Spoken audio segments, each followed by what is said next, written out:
এই যে দেখো পোলাওটা কত ঝরঝরে হয়েছে। এই দেখো পোলাওটা কত ঝরঝরে, একদম ঝরঝরে হয়েছে।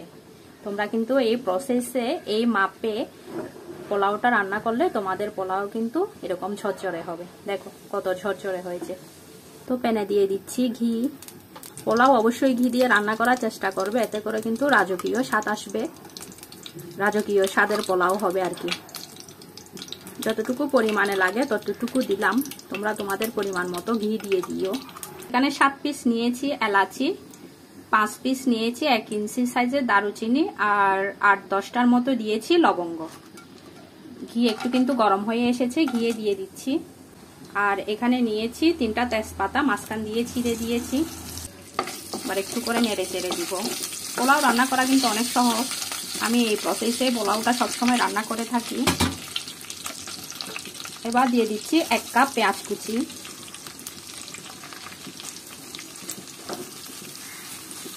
পেঁয়াজ কুচিটা হালকা করে ভেজে নিব, হালকা ব্রাউন কালার করে, আবার পুড়ে না যায় মতো।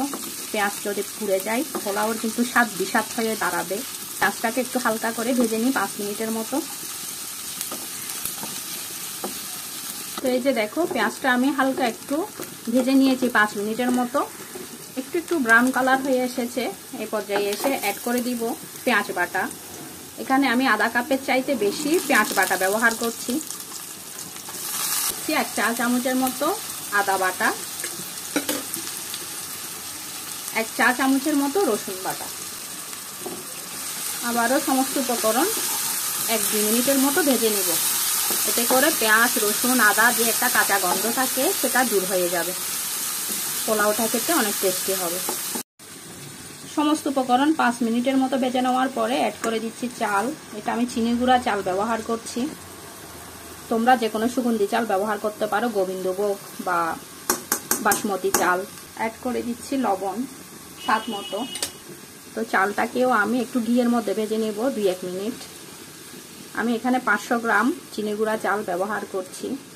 সেই 500 গ্রাম চাল অনুযায়ী আমি সমস্ত উপকরণ কিন্তু ব্যবহার করছি। তোমাদের চালের পরিমাণ যদি বেশি হয়, পেঁয়াজ বাটা রসুন বাটা আদা বাটা এগুলো একটু বাড়িয়ে বাড়িয়ে দেবে সব কিছু। আর চালটাকে এভাবে কিন্তু একটু ভেজে নেবে, এতে করে পোলাও ঝরঝরে হবে, খেতে অনেক টেস্টি হবে। সবাই পোলাও কম বেশি রান্না করতে জানো, আমি যে প্রসেসে সবসময় পোলাওটা রান্না করে থাকি সেটাই আমি তোমাদের সাথে শেয়ার করছি। তোমরা চাইলে একবার এভাবে বানিয়ে খেতে পারো। আর তোমাদের পোলাও খেতে কেমন হয়েছে অবশ্যই কমেন্টস করে জানাবে। তো চালটাকে আমি 5 মিনিটের মতো একটু ভেজে নিব, চালের গায়ে যে পানিটুকু আছে সেটা যেন টেনে আসে।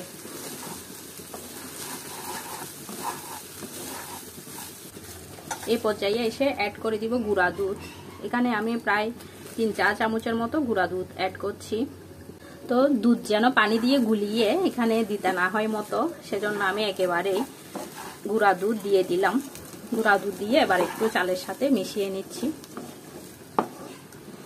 এভাবে একবার হলেও তোমরা কিন্তু রান্না করবে, রান্না করার পরে খেতে কেমন হয়েছে অবশ্যই জানিও আমাকে। এখন আমি অ্যাড করে দিচ্ছি পানি। এটা আমি গরম পানি ব্যবহার করছি। তো আমি 500 গ্রাম পোলাও রান্নার জন্য 1 কেজি গরম পানি ব্যবহার করছি। এই মাপে যদি পোলাও রান্না করো তোমাদের পোলাও কিন্তু ঝরঝরে হবে, একদম থকথকে পেঁচাল হবে না। এবার সমস্ত উপকরণ নেড়ে চেড়ে মিশিয়ে নিচ্ছি। যেহেতু আমি এখানে গুঁড়া দুধও ব্যবহার করেছি সেজন্য একটু ভালো করে নেড়ে চেড়ে মিশিয়ে নিতে হবে। কালারটা কিন্তু অনেক সুন্দর আসছে, ক্যামেরাতে হয়তো বোঝা যাচ্ছে না।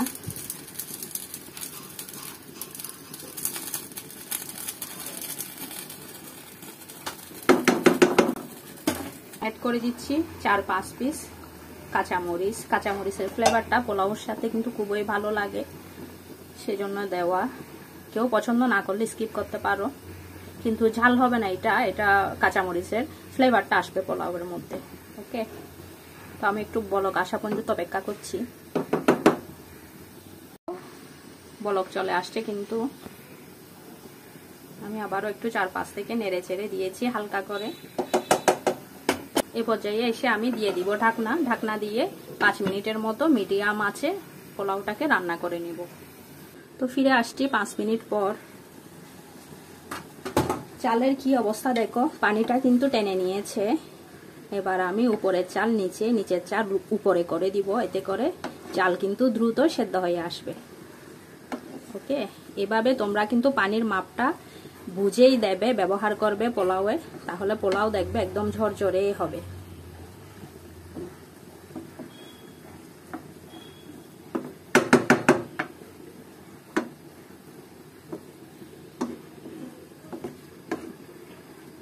পোলাও রান্না করা আহামরি কোনো কঠিন ব্যাপার না, একদম ইজি পোলাও রান্না করা।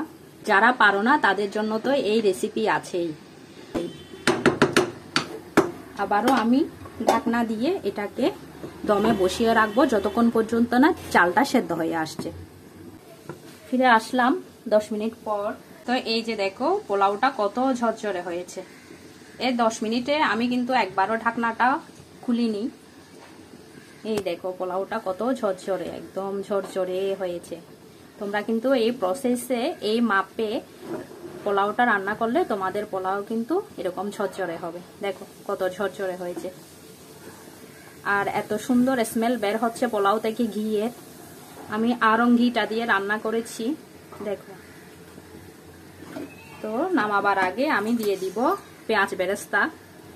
আমার ছেলেরা পেঁয়াজ বেরেস্তা একদম পছন্দ করে না, তারপরও দেখার সৌন্দর্যের জন্য আমি পেঁয়াজ বেরেস্তাটা ব্যবহার করছি। তোমরা কিন্তু এই প্রসেসে অবশ্যই একবার পোলাওটা রান্না করবে, আর তোমাদের পোলাও খেতে কেমন হয়েছে অবশ্যই কিন্তু আমাকে কমেন্টস করে জানাবে।